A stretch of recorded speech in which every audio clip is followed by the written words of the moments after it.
En 1893, un hombre se apostó su imperio entero, o sea, absolutamente todo lo que tenía, a iluminar la inmensa Feria Mundial de Chicago. Y no lo tenía nada fácil, ¿eh? Que va, que va. Su archienemigo, Thomas Edison, acababa de asestarle un golpe que parecía definitivo. Vamos, que había conseguido prohibirle legalmente el uso de la bombilla estándar. Un jaque mate legal en toda regla. Totalmente. Así que este hombre tenía solo unos meses para inventar una nueva bombilla desde cero, fabricar cientos de miles de ellas y encender la feria, o enfrentarse a la ruina más absoluta. Y hoy no hablamos de Edison, hablamos del hombre que le venció, de la figura que literalmente construyó los cimientos de nuestro mundo eléctrico moderno y que, sin embargo, apenas aparece en los libros de texto. Es una omisión histórica fascinante, la verdad.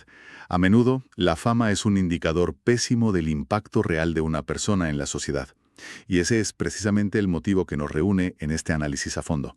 Exacto. Hoy nos sumergimos en la vida de George Westinghouse y vamos a utilizar como hoja de ruta la exhaustiva transcripción del documental Westinghouse, The Powerhouse Struggle of Patents and Business. Para quienes nos escuchan hoy y buscan aprender cómo funciona realmente la innovación, este material es una mina de oro. Ya te digo, nos muestra a un pionero con una asombrosa capacidad para combinar disciplinas completamente distintas, y lo que es muchísimo más raro en esa época de los famosos varones ladrones, a alguien que mantuvo un inquebrantable compromiso con la decencia humana en un entorno corporativo absolutamente despiadado. Vale, vamos a desgranar esto.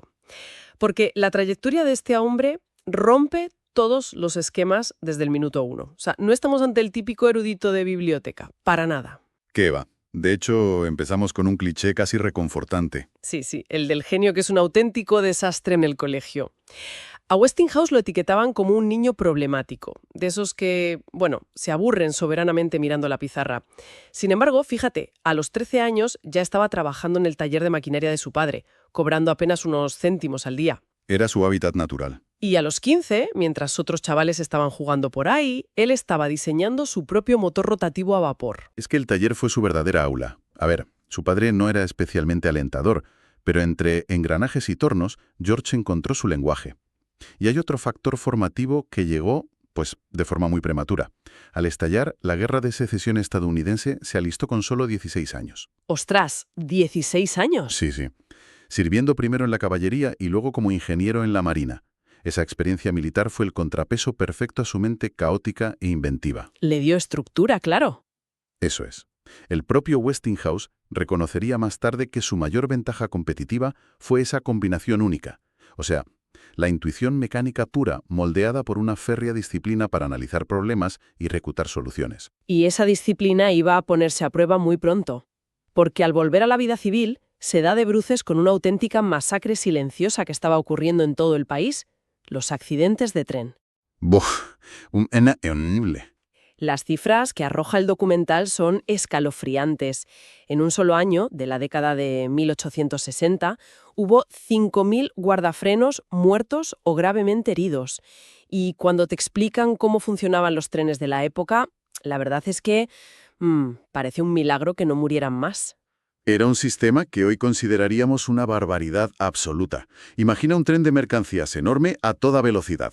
El maquinista en la locomotora veía un peligro, hacía sonar el silbato y los guardafrenos, que eran unos operarios que cobraban una miseria, tenían que salir físicamente al exterior. ¡Madre mía! Tenían que correr por los techos de los vagones en movimiento. Daba igual si llovía, si nevaba, si había hielo. Un resbalón y se acabó. Exacto. Y tenían que ir girando pesadas ruedas manuales, vagón por vagón, para apretar los frenos contra las ruedas. La coordinación era pésima y la fricción insuficiente. Un tren a toda máquina podía necesitar hasta 3 kilómetros enteros para detenerse por completo. ¡3 kilómetros! ¡Es una locura! Piensa en la inercia de toneladas de acero desbocadas. A ver, para ilustrar lo absurdo que sonaría su solución en aquel momento, imaginemos que hoy en día alguien propone detener un enorme camión de mercancías que va a 120 kilómetros por hora usando solo una conexión Bluetooth. Totalmente. Una analogía perfecta. Pues a la industria ferroviaria de la época, la idea de Westinghouse le pareció exactamente igual de descabellada. Una chifladura invisible. Claro. Es que la solución de Westinghouse vino de un campo completamente inconexo, que es una de sus grandes genialidades, ¿eh? Leyendo una revista científica descubrió un artículo sobre cómo se estaba perforando el túnel del Mont-Cenis. En los Alpes suizos, ¿verdad? Sí. Los ingenieros europeos estaban usando aire comprimido enviado a través de larguísimas tuberías de 1000 metros para hacer funcionar los taladros perforadores en la roca sólida. Él leyó eso y ¡pam!, tuvo una epifanía. Se le encendió la bombilla. Exacto. Pensó que la presión no se pierde. Si pueden usar aire a tanta distancia para perforar granito, yo puedo usar tuberías de aire a lo largo de todo un tren para accionar mecánicamente los frenos simultáneamente desde la locomotora. O sea, un solo hombre, el maquinista, tira de una palanca, el aire viaja por los tubos y detiene todos los vagones a la vez. Eso es. Pero claro, no fue fácil convencer a nadie. Tuvo que invertir sus propios ahorros y los de un amigo para equipar un tren de prueba. Y la prueba real que tuvo lugar en Ohio no pudo ser más cinematográfica, la verdad. Cuenta, cuenta. Iban a toda velocidad para demostrar el sistema cuando, justo al salir de un túnel ciego, el maquinista vio un carro tirado por caballos completamente atascado en medio de las vías. El conductor del carro estaba petrificado. ¡Ostras! Y el maquinista, desesperado, supongo que activó ese freno de aire comprimido recién inventado por un chico de 22 años. Cuentan que los pasajeros que iban de observadores salieron volando de sus asientos por la fuerza brutal de la desaceleración, pero el tren chirrió, soltó chispas y se detuvo a 1 metro escaso del carro. A 1 metro. Salvaron la vida de esos caballos, del conductor, y de paso demostraron al mundo que la bestia de acero podía ser domada con aire. Es alucinante. Y aquí es vital entender el mecanismo del siguiente paso de su invento, porque revela cómo pensaba este hombre. Al principio, enviar aire a presión aplicaba los frenos. Pero ¿qué pasaba si un vagón se desconectaba y el tubo de aire se rompía? Pues que te quedabas sin frenos, claro. Exacto. Así que Westinghouse rediseñó el sistema usando lo que hoy llamamos diseño a prueba de fallos. Invirtió la lógica. En su freno de aire automático, el aire a presión constante mantiene los frenos abiertos. Si un tubo se rompe y el aire se escapa, la caída de presión hace que un resorte mecánico libere el freno, bloqueando automáticamente las ruedas. O sea, si el sistema falla, el tren se para de golpe en lugar de desbocarse. Qué elegancia técnica, de verdad. Pero bueno, pasamos de dominar la presión del aire a otro elemento que literalmente hizo temblar el suelo de su propio vecindario, porque su curiosidad era insaciable. Ya lo creo. Ya convertido en un empresario rico y exitoso con el tema de los frenos, se muda a una mansión espectacular llamada Solitude en Pittsburgh y, según el documental, se aburría. A ver, es cierto que se puso a buscar gas natural perforando en el jardín de su propia mansión. Totalmente cierto. Pittsburgh estaba empezando a usar gas y él tenía la intuición de que debajo de su propiedad había un yacimiento. Contrató maquinaria pesada y empezaron a perforar en su inmaculado césped. En plan, me aburro, voy a taladrar el jardín. Tal cual. Bajaron decenas de metros, luego cientos. Llegaron a los 450 metros de profundidad sin éxito. Hasta que, de madrugada, un estruendo ensordecedor despertó a toda la casa. Habían pinchado una enorme bolsa de gas a una presión descomunal. Espera. ¿Me vas a decir que este magnate, en el equivalente de la época a Beverly Hills, perfora en su jardín y provoca un geyser de gas? Y según tengo entendido, una chispa lo encendió, creando una llamarada de más de 30 metros de altura que rugía como un motor a reacción. Sí, una antorcha gigante. Sus vecinos, gente multimillonaria como Henry Heinz, el magnate del ketchup, o Henry Clay Frick, el socio de Carnegie, debían estar subiéndose por las paredes. Estaban furiosos y aterrados, claro. Aquella columna de fuego iluminó el cielo nocturno de Pittsburgh durante semanas, atrayendo a multitudes que venían en tranvía solo para ver el espectáculo desde lejos. Me quedo a cuadros. Era un peligro tremendo. Pero Westinghouse, mostrando un pragmatismo tremendo, diseñó rápidamente un sistema para tapar el pozo. ¿Y cómo apaciguó a sus furiosos y ricos vecinos? A ver. Les tiró unas tuberías y les ofreció gas gratis para la calefacción y la luz de sus mansiones. Problema resuelto. Qué genio de las relaciones públicas. O sea, casi les vuela la casa, pero les da calefacción gratis. Lo fascinante aquí es cómo esta anécdota del gas fue el puente mental exacto que le permitió resolver el mayor rompecabezas tecnológico del siglo. ¿Ah, sí? Sí. Para llevar ese gas a los hogares sin que las tuberías explotaran en las cocinas, inventó una válvula reductora. Comprimía el gas a una presión altísima para que pudiera viajar kilómetros por cañerías estrechas, y justo antes de entrar a la casa de alguien, la válvula reducía la presión a un nivel bajo y seguro. Cuando poco después Westinghouse oyó hablar de un invento europeo llamado transformador eléctrico, su mente encajó las piezas al instante. Vale, a ver si lo entiendo con una analogía. Es como si quisieras regar un campo lejano. Si usas mucha agua a poca presión, necesitas una tubería gigante y carísima. Pero si usas una manguera pequeñita y envías el agua a una presión brutal, llega rapidísimo y muy lejos. Exacto. El único problema es que, si intentas lavarte las manos con ese chorro a alta presión, te arranca la piel. Así que al final de la manguera pones una especie de embudo gigante, la válvula reductora, que relaja el agua para que salga suavemente. ¿Es eso lo que vio con la electricidad? Exactamente eso. Comprendió que el voltaje eléctrico era conceptualmente idéntico a la presión del gas o del agua. Si usabas corriente alterna, podías usar un embudo o transformador para elevar el voltaje a niveles altísimos, enviarlo por cables finos y baratos a cientos de kilómetros y luego usar otro transformador en la ciudad para reducir el voltaje a un nivel seguro para las bombillas de las casas. ¡Qué barbaridad! Y esa revelación matemática es lo que lo catapulta directamente a una colisión frontal con el titán intocable de América, Thomas Alva Edison. Porque Edison tenía un monopolio férreo con su sistema de corriente continua. El famoso sistema de DC. Eso es. El problema, como bien explica el documental, es que la corriente de Edison era de baja presión constante. No se podía transformar. Eso significaba que no podía viajar más de 1 o 2 kilómetros por los cables sin perder toda su fuerza. Claro, se disipaba. Si querías iluminar una ciudad entera como Nueva York, necesitabas construir una central eléctrica, ruidosa, sucia y que escupía humo de carbón prácticamente en cada barrio. Es que estela marinera. Era un modelo eficiente, requería cables de cobre gruesos como brazos, pero era enormemente rentable para Edison. Westinghouse sabía que la corriente alterna era superior, que permitiría generar energía limpia en lugares remotos como una catarata y enviarla a las ciudades. Pero chocar contra Edison era chocar contra una montaña, ¿eh? Totalmente. Edison era un héroe nacional, adoraba a la prensa, tenía carisma y, sobre todo, no tenía escrúpulos si veía su imperio amenazado. Y en mitad de esta batalla campal aparece un nombre que a la gente de hoy le suena muchísimo más. Espera, sí, Westinghouse es el que tenía la visión de la corriente alterna a gran escala, porque los libros de texto y la cultura popular siempre emparejan la rivalidad como Edison contra Nikola Tesla. ¿Dónde encaja exactamente Tesla en todo este engranaje histórico? Es una excelente pregunta. A ver, el Tesla era un joven y brillante inmigrante serbio que poseía la pieza del puzzle que le faltaba a Westinghouse, el diseño teórico de un motor que funcionara específicamente con esa corriente alterna.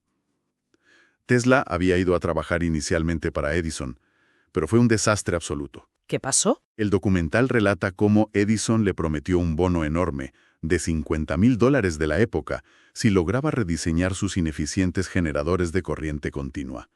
Tesla trabajó día y noche, lo logró, y cuando fue a cobrar, Edison se rió en su cara y le dijo la famosa frase de «Tesla, no entiendes el sentido del humor estadounidense».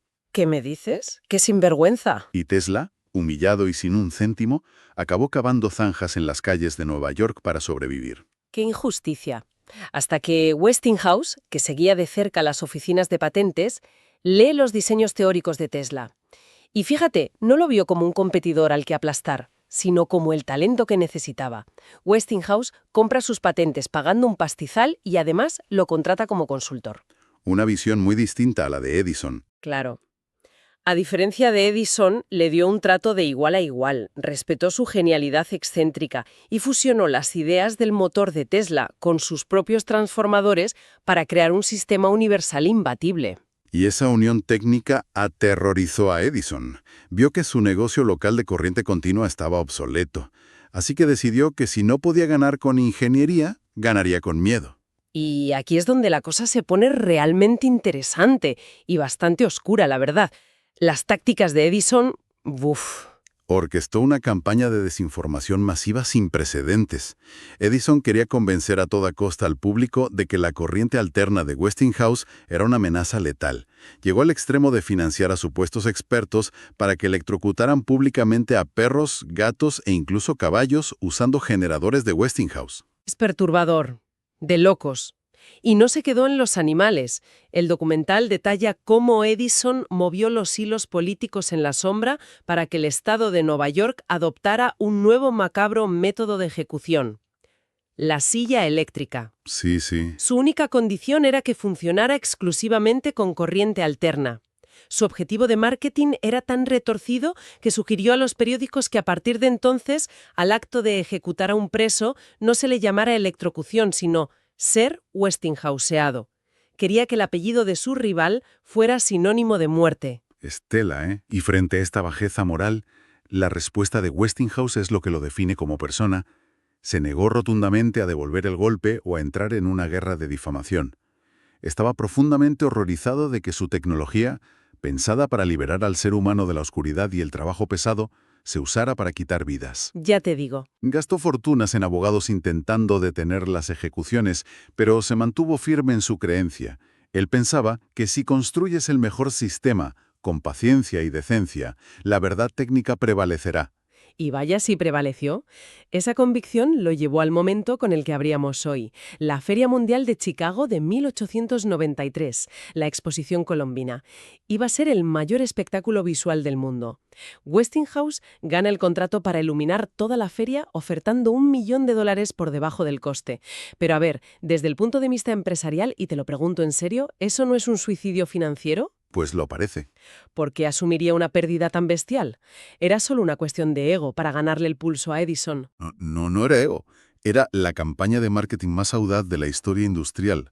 Westinghouse entendió que si cientos de miles de visitantes veían con sus propios ojos una ciudad entera iluminada de forma segura con corriente alterna, la campaña de terror de Edison se desmoronaría al instante. El problema, como adelantabas en la introducción, fue el contraataque legal de Edison. Claro, Edison estaba respaldado ahora por el gigante financiero de JP Morgan, formando la recién nacida General Electric. Y le meten una demanda fulminante justo antes de la feria que impide a Westinghouse usar la bombilla incandescente estándar, cuya patente controlaba Edison. Tienes el contrato del siglo y de repente es ilegal que enciendas una sola bombilla. Era un jaque mate técnico.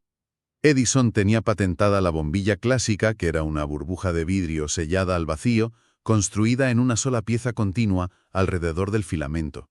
Si Westinghouse usaba una sola pieza de vidrio al vacío, iba a la cárcel. ¡Madre mía! Así que Westinghouse reunió a sus ingenieros y les dijo, bueno, inventemos una nueva bombilla que no sea de una sola pieza. Y a contrarreloj diseñaron la llamada lámpara stopper. Era un bulbo de vidrio abierto por debajo, y el filamento estaba montado sobre un tapón de cristal separado, como el tapón de una botella de vino. ¡Qué listos! Se encajaban ambas piezas y se sellaban con un cemento especial temporal para crear el vacío. Técnicamente y legalmente, eran dos piezas ensambladas. Una pirueta legal y ingenieril brillante. Lograron fabricar 250.000 de esas bombillas de dos piezas trabajando a destajo. Y el 1 de mayo de 1893, el presidente de los Estados Unidos pulsó un botón. Y ante una multitud asombrada, 100.000 luces estallaron en la oscuridad de Chicago simultáneamente. La feria brilló como un espejismo de luz blanca. Fue el fin de la guerra de las corrientes. Demostró empíricamente la superioridad de la corriente alterna. Gracias a ese éxito deslumbrante, Westinghouse logró un premio aún mayor, el mítico contrato para domar las cataratas del Niágara y construir la primera gran central hidroeléctrica de la historia, enviando energía limpia a la ciudad de Buffalo, a más de 30 kilómetros de distancia. La visión de Westinghouse había triunfado por todo lo alto. Así es. Pero claro, lograr hazañas de ingeniería a esa escala no se hace solo con patentes, se hace con miles de manos humanas. Y aquí el documental subraya un contraste abismal con los grandes magnates de su tiempo. Westinghouse era una anomalía estadística en cuanto a derechos laborales. Totalmente. Se convirtió en el primer gran empresario del país en dar la tarde del sábado libre a sus trabajadores, una jornada de 5 días y medio. Sus contemporáneos, magnates del acero como Carnegie, estaban que trinaban por el peligroso precedente que esto sentaba. Es que su enfoque era holístico. Él no veía a los superarios como piezas intercambiables.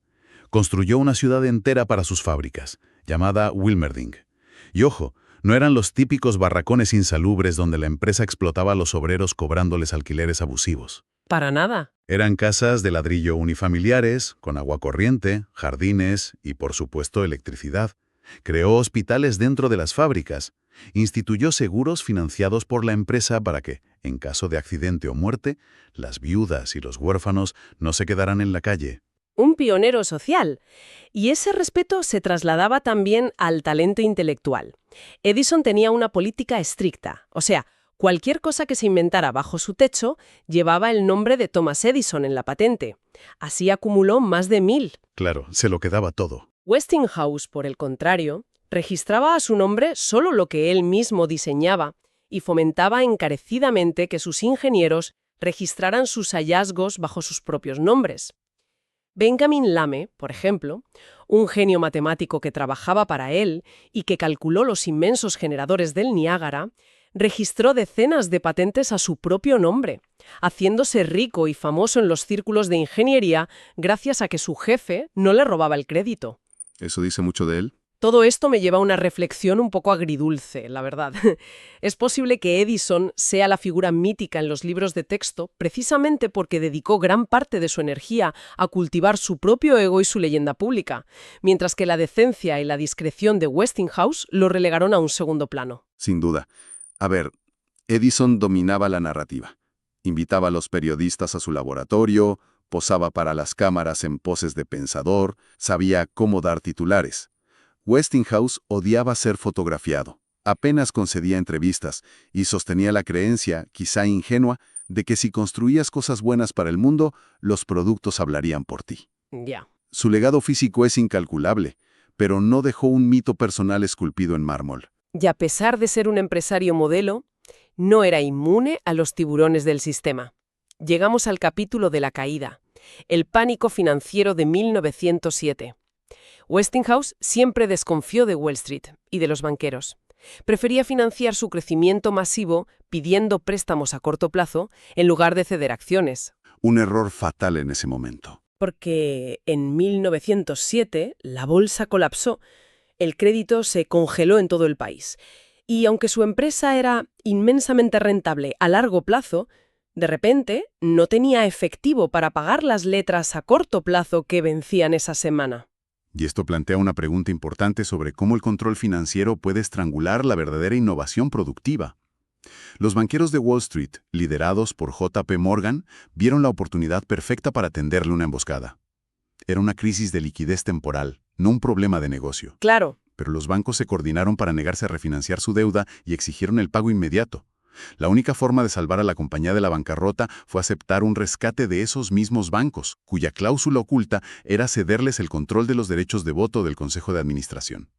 Expulsaron a Westinghouse de la empresa que llevaba su propio nombre. Y te quedas a cuadros viendo el documental. Un hombre que generaba miles de empleos, despojado de la obra de su vida mediante un truco contable. Se dice que contemplaba las inmensas chimeneas de las fábricas en Pittsburgh con una tristeza profunda. Lógico. Pero lo increíble es que, lejos de hundirse, hizo lo único que sabía hacer: seguir inventando. Cuentan que, tras la expulsión, iba de pasajero en un coche de la época, tragándose unos baches horribles en una carretera de tierra. Y su cerebro hizo clic otra vez.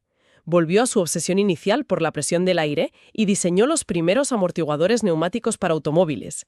De su peor caída personal, extrajo la invención que revolucionó la comodidad del transporte por carretera. Mantuvo esa chispa hasta que su salud física claudicó, falleciendo en 1914. Sin embargo, la corporación Westinghouse, la maquinaria humana e intelectual que él había puesto en marcha, cobró vida propia y siguió definiendo la cultura popular del siglo XX de formas que él ni siquiera habría imaginado. Totalmente. Por ejemplo, en 1920, un ingeniero de Westinghouse montó una antena en el techo de la fábrica y realizó la primera transmisión de radio comercial de la historia, la estación KDKA, dando inicio a la era de los medios de masas. Y llegamos al apogeo cultural, las ferias mundiales de los años 30, especialmente la de Nueva York en 1939. La empresa Westinghouse montó un pabellón que era pura ciencia ficción. Hacían espectáculos teatrales como la famosa Batalla de lavar platos, Qué locura aquello. donde enfrentaban a Mrs. Drudge, una pobre mujer armada con estropajo, agua caliente y jabón, contra Mrs. Modern, impecable, que simplemente metía los platos en el nuevo e increíble lavavajillas eléctrico de Westinghouse. ¿Y qué decir de Electro? Electro era el culmen de las relaciones públicas corporativas. Un robot de aluminio de más de 2 metros de altura y 120 kilos que caminaba por el escenario. Podía distinguir colores, interactuar mediante comandos de voz rudimentarios, respondiendo a través de un tocadiscos interno. ¿Y fumaba? Fumaba cigarrillos reales. El robot se llevaba un cigarrillo a la boca, aspiraba y echaba humo blanco por la nariz. Incluso bromeaba por los altavoces diciendo que era un tipo tan duro que se afeitaba usando un soplete de soldador. Todo esto era un mensaje potentísimo. Efectivamente. Westinghouse vendía electrodomésticos, claro, tostadoras que escupían el pan perfecto, planchas brillantes con diseños aerodinámicos. Pero bajo todo ese cromo y esos robots, lo que realmente estaban inyectando en la sociedad era un optimismo absoluto. Vendían la promesa de que la tecnología nos liberaría por fin del trabajo pesado. Puedes estar seguro si es Westinghouse, decía su famoso eslogan. Un mensaje muy de la época. Entonces, ¿qué significa todo esto? Si juntamos todas estas piezas, la lección fundamental para quienes escuchan hoy es doble. Por un lado, vemos claramente que la innovación más disruptiva y genial rara vez nace de la superespecialización en un solo campo, sino del pensamiento cruzado. De ver túneles alpinos y aplicarlo a frenos de tren, o de entender la presión del gas natural subterráneo para domar la electricidad de alta tensión. Y por otro lado, el aspecto humano. Demuestra que el liderazgo transformador y duradero consiste en rodearse de talento al que se trata con profunda dignidad. Exacto, que es clave. Que impulsar el mérito de tus ingenieros, en lugar de acaparar paranoicamente el crédito, genera una lealtad que puede salvarte de la ruina. Es la prueba histórica de que se puede construir un imperio colosal sin necesidad de vender el alma al diablo en el proceso. Totalmente de acuerdo. Y eso nos empuja hacia un último punto de reflexión que resulta verdaderamente fascinante y que quedó literalmente enterrado bajo tierra en esa Feria Mundial de Nueva York de 1939. Ah, la cápsula del tiempo, ¿no? Eso es.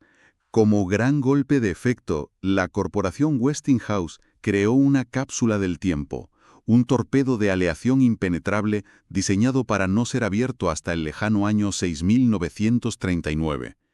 En su interior, junto a semillas, rollos de microfilm y objetos cotidianos, incluyeron mensajes escritos por las mentes más brillantes de la época para los humanos del futuro. ¡Ostras! Y uno de esos mensajes fue redactado por el mismísimo Albert Einstein. Mientras la marca Westinghouse, a nivel corporativo, celebraba con robots y lavavajillas que la tecnología traería el paraíso y la felicidad pura a la humanidad, la carta de Einstein desde dentro de esa cápsula era profundamente sombría. Fíjate qué contraste. El físico advertía a las futuras generaciones sobre el inmenso peligro de las guerras mecanizadas y el inminente terror atómico, cuestionando abiertamente si la humanidad tendría la sensatez suficiente para no destruirse a sí misma antes de llegar a abrir la cápsula. Piel de gallina. Es una dicotomía brutal. El creador industrial confiando ciegamente en las bondades liberadoras de la máquina, frente al físico puro temiendo las capacidades destructivas de esa misma ciencia. Y esto nos obliga a plantear a la audiencia algo urgente hoy en día. Inmersos en nuestras propias revoluciones exponenciales, como la inteligencia artificial, ¿podemos permitirnos mantener el optimismo ingenuo e inquebrantable que caracterizó el siglo de Westinghouse, o el oscuro pesimismo de la advertencia de Einstein estaba, de hecho, totalmente justificado? Una pregunta monumental para llevarnos con nosotros, y que nos devuelve justo al punto de partida de nuestra charla. A menudo, la historia popular prefiere recordar a los que hacen más ruido mediático o a los que monopolizan la atención con tácticas agresivas. Sin embargo, el mundo físico y real en el que habitamos, la seguridad de nuestros transportes, la luz de nuestras ciudades, el poder oculto en las paredes de nuestros hogares, fue construido de manera silenciosa por hombres y mujeres con las manos manchadas de grasa, dibujando diagramas imposibles en mesas de billar, buscando incansablemente cómo hacer la vida humana un poco más digna. Gracias por acompañarnos en esta inmersión. Es fundamental que la curiosidad se mantenga siempre viva. Hasta la próxima.